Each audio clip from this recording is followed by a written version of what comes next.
खण्डनम्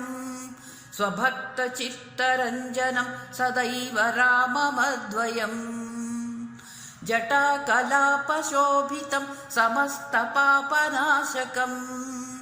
स्वभक्तभीतिभञ्जनं भजेह राममद्वयम् निजस्वरूपबोधकं कृपाकरं भवापहम् समं शिवं निरञ्जनं भजेह राममद्वयम् सदा प्रपञ्चकल्पितं ह्यनामरूपवास्तवम्